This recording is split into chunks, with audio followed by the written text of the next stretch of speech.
Welcome Trinidad and Tobago to our News 4 report, a product of the Government Information Services Limited and the Ministry of Communications. I'm Nicola Barito. Let's take a look at the headlines.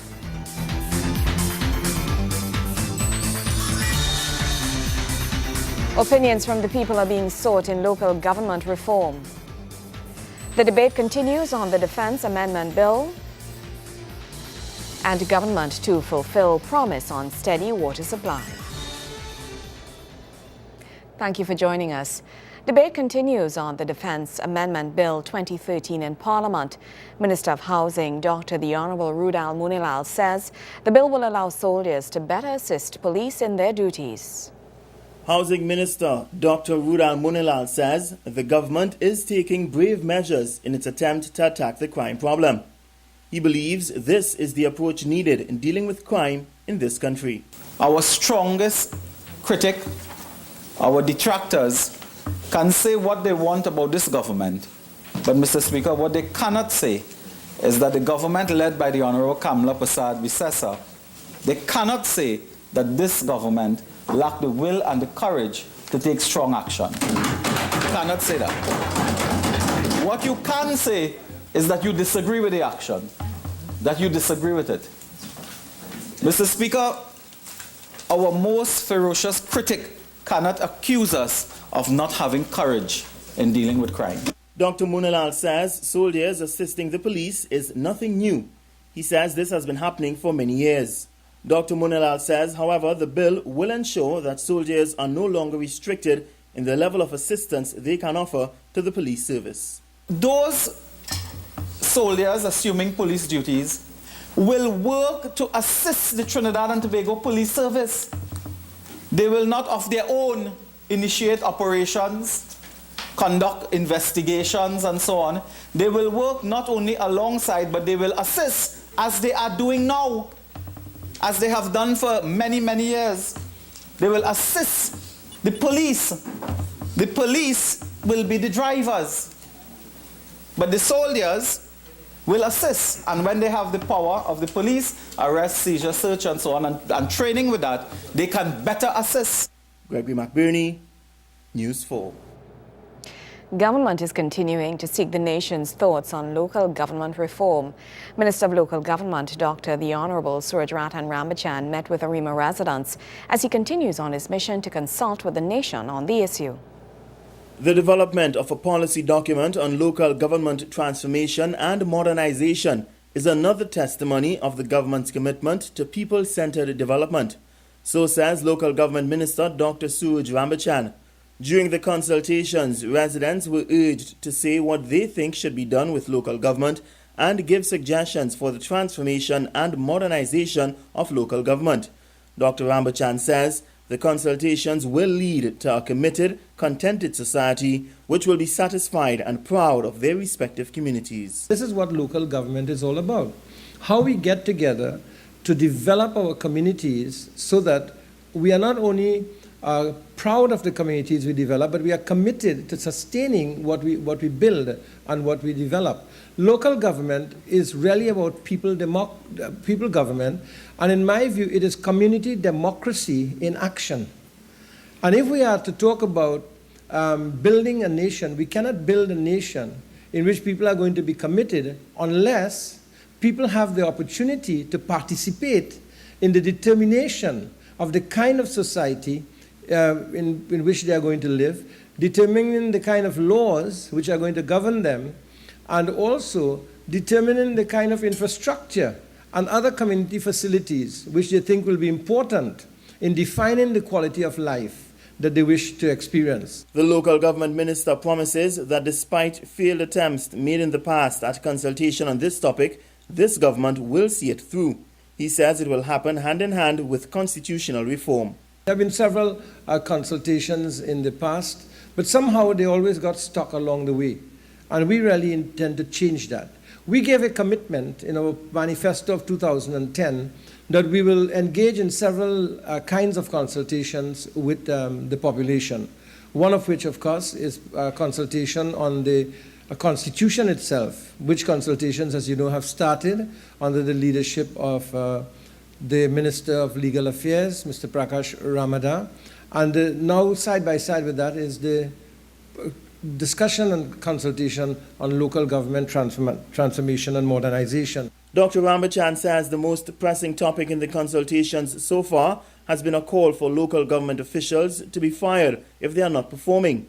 The other topic which has been spoken of often is what determines the allocations of resources to various municipalities. The next consultation of local government reform will be held next Tuesday at Centrepoint Mall in Chaguanas from 6 p.m. This will be followed by a consultation on the 26th of March at Port of Spain City Hall. Citizens are invited to attend and make their contributions. Gregory McBurney, News 4. When we come back, steady water supply for the nation. Stay with us.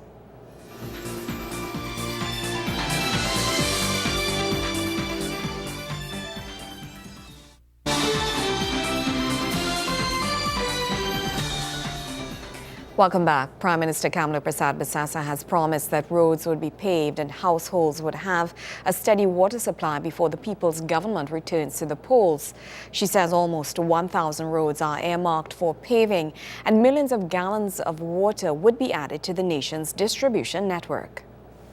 The Prime Minister says citizens have a responsibility to pay their bills to ensure connectivity of water. She says this will ensure WASA's financial stability. But to pay our bills.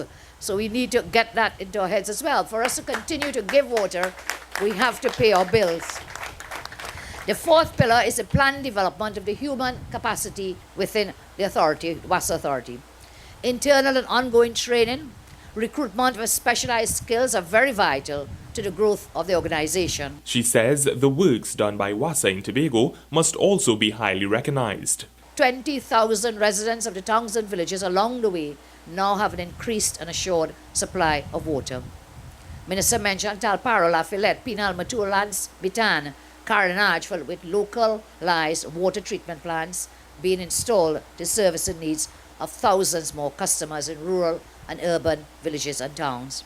The Prime Minister was speaking at the opening of the newly paved Anthony Branch Road, Kwamina Road, Penal, where she stated there are 177 roads to be paved.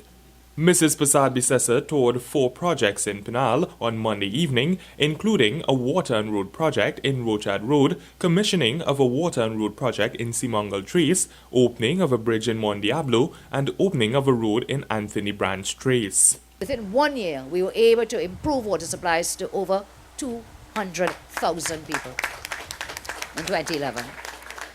As Minister mentioned, persons who have and continue to benefit from the new Navet Main, they reside and work in areas which range from Rio Claro, Maruga, Princestown, San Fernando, Marabella, and as far north going up to Gasparillo. Nikolai Edwards, News 4. Meanwhile, Minister of the Environment and Water Resources Ganga Singh says 9 wells would be drilled to yield 1.4 million gallons, that's 5.3 million litres of water throughout the country. The first well is expected to be commissioned in Capdeville this week. Under this administration, guided by the Honorable Prime Minister, there has been a major expansion of the collection and treatment facilities have been initiated through our Inter-American Development Bank loan, including the integration of 8 wastewater treatment plants in Maloney, the integration of 2 wastewater treatment plants in Cunupia, the expansion and collection of treatment systems at Malabar and San Fernando. The minister says the total increase in supply in 2013 is 6.5 million gallons of water. In the period 2002 to 2010, not 1 gallon of water was added to the water supply, he says. We have engaged all 12 regional 14 under the Ministry of Local Government.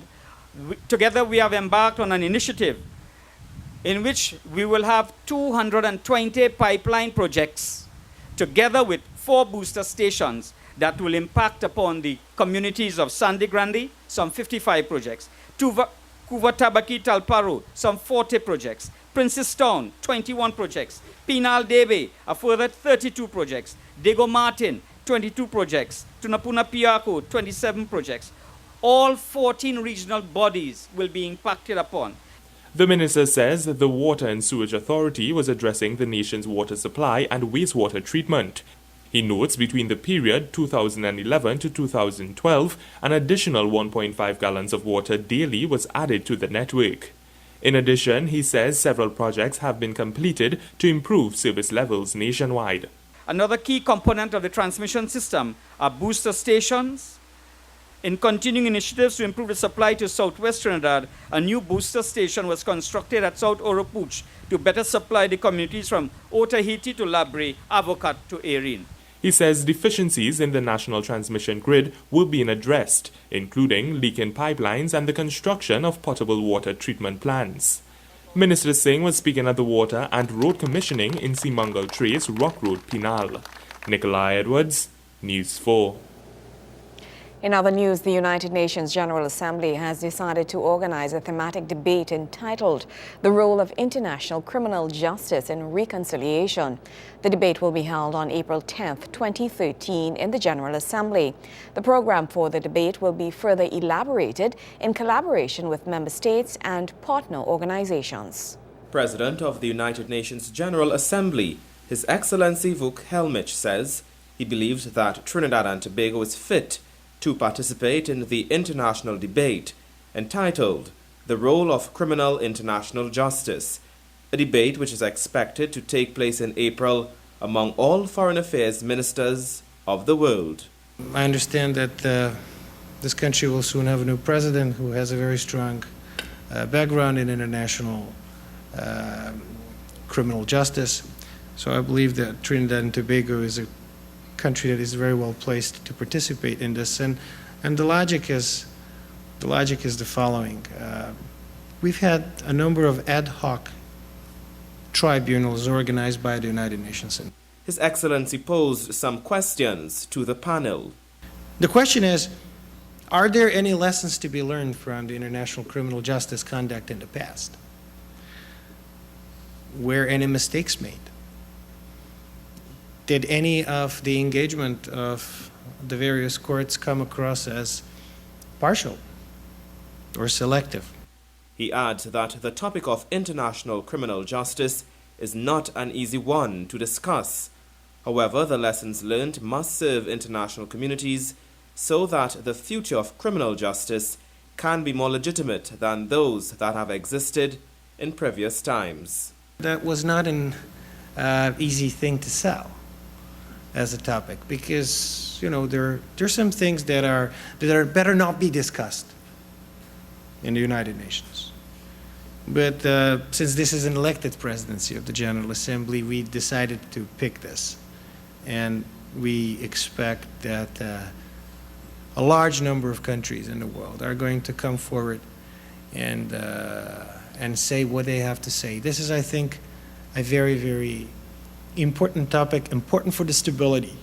Meanwhile, in delivering remarks, Minister of Foreign Affairs, the Honorable Winston Dukaran, says His Excellency Vuk Helmich has brought the ministry to the point at which it wanted to be. We wanted to engage the society as a whole in the affairs of public discourse on foreign affairs. We recognize that this has been one of the missing aspects of our national conversation. The minister says the heads of missions conference took place over a week ago and discussed the issue of reinstatement of the Foreign Affairs Committee of Parliament. The minister says he hopes the institution will be utilized by citizens to influence and convey their views on foreign policy matters. Joseph Lopez, News 4. The Super League Roundup is up next. Stay with us.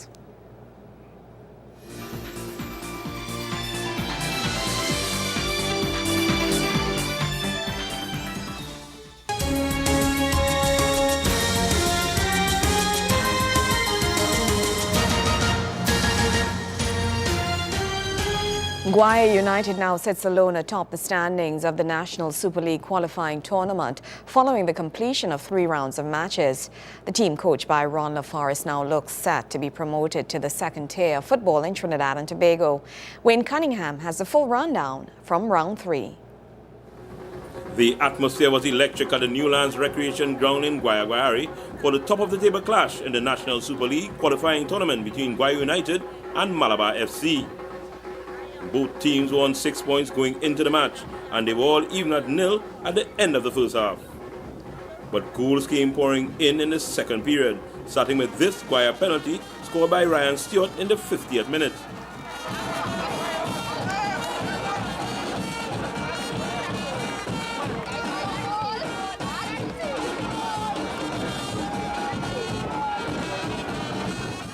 Carlon Hughes doubled the Eastern Counties team's lead 4 minutes later, and it was 3-0 Guaya 120 seconds after that as the home team seized control of the fixture. Noel George got Malabar on the score sheet in the 58th minute. Leroy Jones answered for Guaya in the 62nd to complete a 12-minute goal fest in Newlands. George scored his second in the 74th for Julius Edwards' men, but that was not enough for Malabar as they went down 4-2. Pre-tournament favourites Point Fortin Civic Centre finally came to the party as they registered their first win of the competition. And it was a big one. 4-1 versus Northern Outfits in Francois Nationals. Reynald Carrington's men were up 2-0 by the halftime whistle, courtesy goals from Stephen and Marcus Joseph. Rafa Ross pulled one back for St. Francois in the 54th, and it stayed at 2-1 until the 82nd minute. That is when Randall Richards put Civic Centre further ahead, and the icing was applied by Kester Cornwall in the final minute to round out the scoring.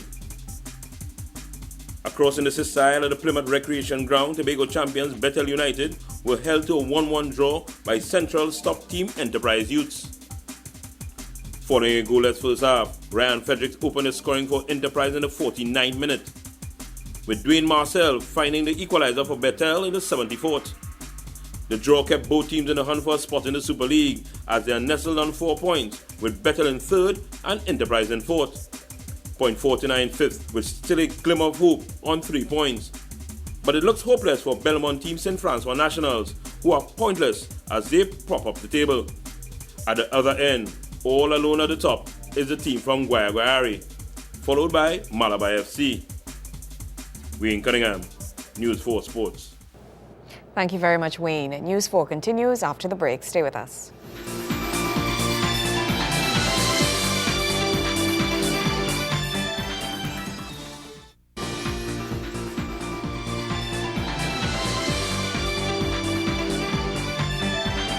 A number of residents are today reassured that their government is working for them after they benefited from various social programs under the Ministry of the People and Social Development. The Direct Impact Community Outreach Initiative rolled out in the constituency of St. Joseph. Residents gathered in Mount Dore to benefit from a number of services of the Ministry of the People and Social Development. Member of Parliament for the area, Herbert Volney, welcomed Minister Glenn Ramadar Singh and the staff of his ministry. Meanwhile, Minister of State in the Ministry of the People and Social Development, the Honourable Vanilla Allen Toppin, explained that the program and her ministry is an unbiased one and seeks the benefit of the community on a whole. We are interested in people and their welfare. We are not about any other political gimmick. We treat with every single member of our society, red or yellow, black or white. They are precious in the sight of God. And you will find when you are here that the way we deal with you is going to be with dignity and with efficiency. So when we promise you that in 2 weeks' time we'll come back, we come back. When we give you an assurance that we will telephone you to find out your progress, we do that. And even as we give you your food cards or whatever we give you to help you up, we empower you by enrolling you in programs where you can educate yourself and edify yourself. The residents of St. Joseph have been calling for access to social services for quite some time, and the outreach initiative addressed many of their woes. Nikolai Edwards, News 4. Fostering a sense of environment consciousness will be the focal point of the second hosting of the Going Green Expo by the San Fernando City Corporation. The event carded for mid-April and will showcase innovative ways at promoting eco-friendly solutions at saving energy and preserving the environment. In its continuous effort to create environment consciousness among its people, San Fernando Mayor Dr. Navi Muradali is hosting the second Going Green Expo. The event aims at attracting persons from all walks of life. From students to the working population, Dr. Muradali says everyone can make a difference in the environment through a simple change in their habits. Simple things like changing their light bulbs to fluorescent light bulbs and energy-saving air-conditioned units and so forth.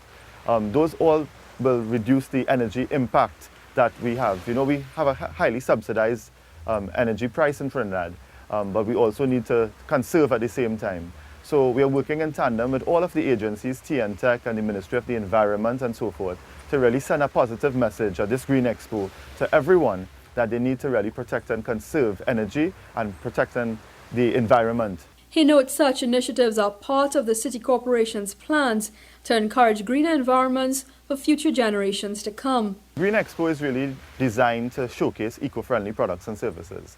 And when school children come, what they do is they go back to their schools and they request, you know, recycling bins, a recycling program, but they also learn about how to preserve the environment, and that's very key. You know, in our era of global warming, climate change, it's very important that each and every citizen do our part to protect and conserve the environment. And what the kids go back in their schools and do is they take that message back and they try to keep their schools clean, their environment clean. The expo is the second one in the making, as the first held in 2011 brought corporate Trinidad and Tobago to relook its environment footprint and highlight solutions offered at preserving the environment. We had over 20,000 school children attending the Green Expo in 2011, and we also had many persons exhibiting their eco-friendly products and services. We had many providers of solar energy, for example. We had persons showcasing their recycling programs, Carib Glass. They came down and they had an exhibition. And we invited the zoo and the El Socorro Wildlife to really show the animals and what happens to animals in captivity and what steps can be taken to ensure that we try to rehabilitate injured animals. So the expo was really multifunctional and many of the objectives were achieved, and we hope to make it bigger and better in 2013. The Going Green Expo will be held at Skinners Park, San Fernando on April 25th to the 28th. Kimberly Ramkalawan, News 4. And that's how we wrap up this edition of our News 4 report, a product of the Government Information Services Limited and the Ministry of Communications. I'm Nicola Barito. Thank you for watching.